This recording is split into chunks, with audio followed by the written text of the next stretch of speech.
Good morning, adventurers. Good day, good afternoon, good evening. Whichever part of the day you are enjoying this video in, I greet you and welcome you aboard to what is... Oh, wow, that sun is bright. Jesus Christ. This is exactly what I think it was Old Mac was talking about in one of his videos. It was either Old Mac or Motobomb. I can't remember right this second. Yeah, I got a drink in my pocket. Oh, damn, that's bright. I always said I hate riding east and west during the early morning and late afternoon because the sun's always going to be in somebody's eyes. But anyway, back to where I was. Thank you for coming along. I hope you enjoy your time here with me. And if you don't, I apologize for you not knowing how to have a good time. Y'all like that one? I just started doing that, and it gives me a little giggle every time I say it. Tell you what, I can't see the vehicles coming towards me at all. I don't know if it's just because, yeah, I know I need a new visor. Picking up a lot of glare off the debris and scratches on it. This is still the helmet I purchased from Tiff and Harley Davidson back in 2019 when I bought my Sportster 48. I've said that a couple times, mentioned it in a couple of videos. In addition to it, it's still the same visor. I haven't had to change the visor yet. So I take that as a win. This seems so far to have been a pretty well built helmet. It's been comfortable. The weight has been a little miffy, but it's a modular, so what do you expect? It's going to have some weight to it. I'm in the market to replace this helmet. Boy, I am still in fourth gear. Jeez, this. But I got other things that are a little more pressing on me right now than replacing this helmet. This one still works, kinda. So we're gonna use it while I got it, and maybe one day I'll replace it. Oh no, I'll replace it one day, just when I'm ready. Then I am having to watch the shadow of this truck in front of me to give me a better view of what's going on in the front, because I can not see shit when that sun's glaring on me. Holy hell. I know I said that a few times here too, but it's just the truth and it really bothers me. So there it is, guys. This was going to be a 5 minutes of your time video. I do have a couple topics, if you will, that I want to bang around in a 5 minutes of your time video. But this one is probably going to be a rambling, because I went straight from talking about greeting you to the sun to my helmet. So we might as well turn this sucker into a rambling and just talk to you till I get to the gas station, because this bike needs gas. I am 28 miles till no more, which I'll probably have another 10 or 15 after that, but 28 miles till empty, which I probably shouldn't have parked this bike on empty, but I did. And in case you had, oh, I was gonna turn, buddy, but you're turning, so I am not about to get behind you.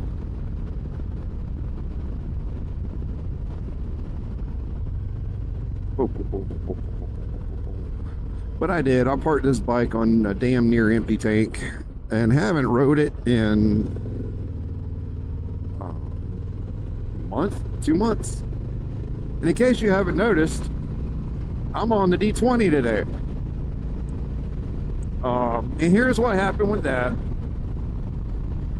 The D20, the 23 Lowrider ST, has been sitting because it's been needing a service.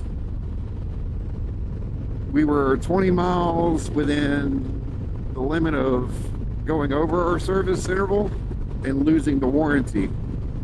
And with the way I ride, honestly, the warranty, keeping it was in our best interest. But this is what happened. Mala Mexicana cornered me in the kitchen last night while I was cooking pork chops. And she began the discussion of the bikes and what we needed to do, because I brought up wanting to get the new 360 X4 after I pay off what I owe for the X3. And I was just talking about future goals and such like that. And she told me none of our overtime money needs to go to be the use of the cameras or anything like that. And I'm going to paraphrase it a little bit. She said we have 3 bikes that need work, so we need our money to go towards them. And I 100% agree. That's where my mindset was also. Plus, it's going to be a little bit longer before I pay off this X3. And then she brought up the tire, the front tire on her bike, which if you go back a little while ago and watch the video where I'm washing the bikes, you can kind of see how bald it was then. There was some wire showing on it then, and I have not been able to change that tire out yet.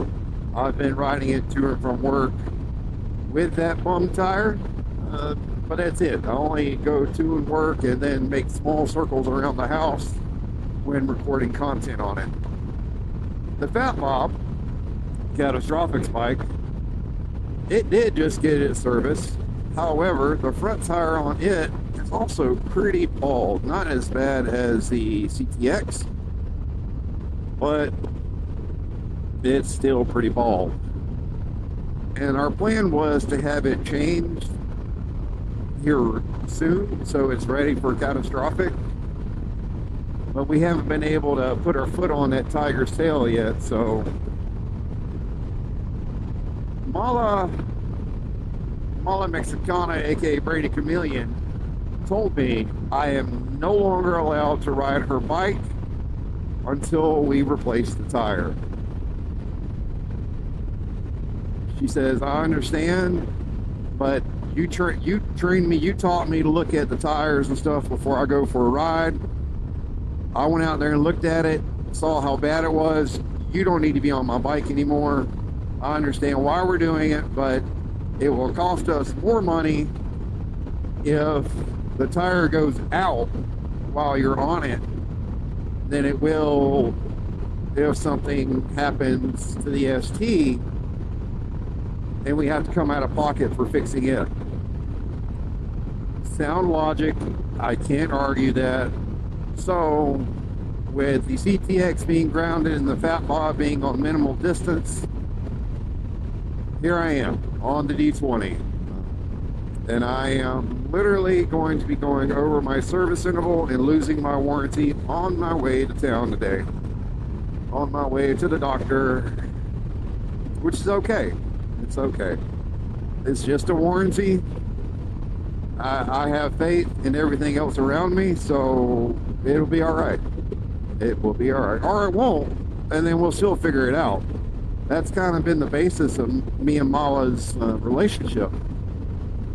Oh, hello. That's a scooter boy, I think. What's up, my guy? Out here riding, enjoying this nice, cool weather early in the day. Where was I? Can't remember either. Ah, crap. All right. Well, as you can tell, I'm out here on the D20, and it feels amazing to be back behind this bike now. To be honest, pulling it out of the carport, turning it around, it has a very different riding stance than the Fat Bob and the CTX. Both the Fat Bob and the CTX have forward foot controls. This one has mids, and you're a little more squinched up. And I hadn't rode like this, and like I said, a month, 2 months. So it was definitely a little odd to get back used to. It didn't take but a few moments. Then I was back into the saddle. But I tell you what, once I got onto the highway and fed the dog some bones, I saw again real quick what this 117's about. And like I said, I was still in 4th gear heading down the road, and we were pulling easy 70, 75. And with this stock exhaust, the sewing machine didn't sound too bad. Yeah, I got stock exhaust. Actually, everything on this bike is still stock. And we're at, let's see, click. 10,939 miles. That's all the miles that the ST has on it. Which, y'all know how I ride. That is a very low number for a bike that I picked up last year. But with me working only a very short distance from the house now, I no longer have to ride 30 to 40 minutes just to get to work and then just to get home.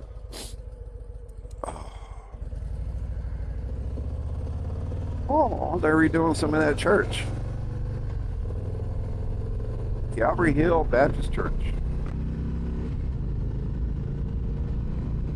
Whee!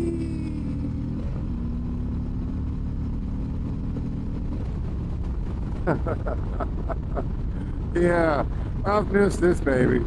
I've missed it. It's a blast.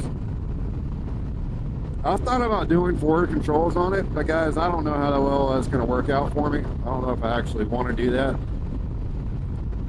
Because I've seen comments and people talking about how it develops a hole, not a hole, a leak where everything is now, like the primary cover or something like that develops a leak.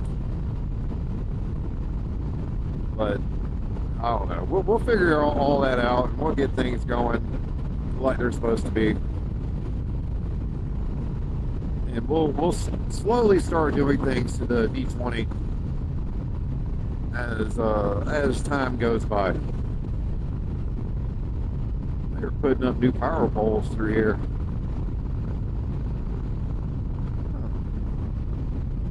But all right, where are we gonna go? What are we gonna do today? We got a lot of riding today. If I'm gonna avoid this warranty, I might as well enjoy my day on my baby and just do some riding. I've got a couple of topics, like I said, 5 minutes of your time videos I'm gonna be doing, and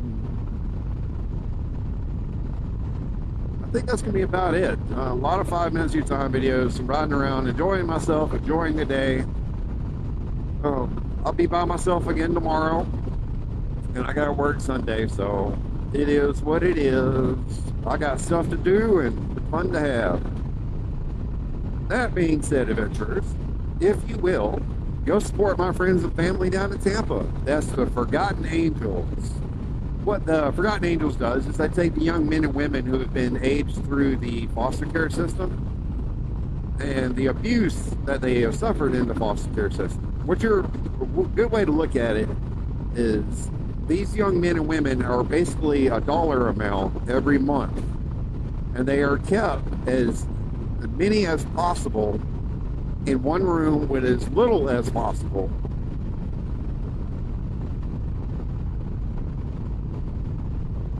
Sorry, I was thinking about Miss Cheryl back there. They keep as many as possible with as little as possible to make as much money off of them as they can. And once that money stops coming in, they move the kid out. They give them a bag with all their stuff in it and tell them, you gotta go. You no longer live here. And these young men and women have not been given the tools for success. They have not been taught how to be adults. They have barely been taught how to exist. And they are thrown out onto the streets and expected to do better than hoodlum stuff. You know, if you're thrown out onto the streets and told to make your own way, you're going to make whatever way you can. So that's what these young men and women are doing. And David and Cindy take them and they give them a shot at life, y'all. They give them a shot at happiness. They give them the life skills that no one has taught them. They give them mechanical skills, teach them how to work on their own cars, their own bikes, help them with their own house. They get their own tiny home. That's theirs. They get to do what they want with it. if they have a dog or a cat or something, that animal gets to come with them. They don't say, well, you got a dog, the dog can't stay. No, the dog gets to come with them, y'all. And y'all know me, I love dogs. That's why I say y'all need to go support Possum Southern Rescue and make it a Warner Robins. You need to support both of them. Both of them need our help. They need as much help as we can give them, y'all. So do what you can. Hit up Possum Southern Rescue. Reach out to David and Cindy down in Forgotten Angel. See what you can do for them. And this is going to be your stop. It's a busy intersection, guys. So you should be okay. Should be plenty of people coming through. And town's that way. School's that way. Y'all take care, and I'll catch y'all on a later adventure.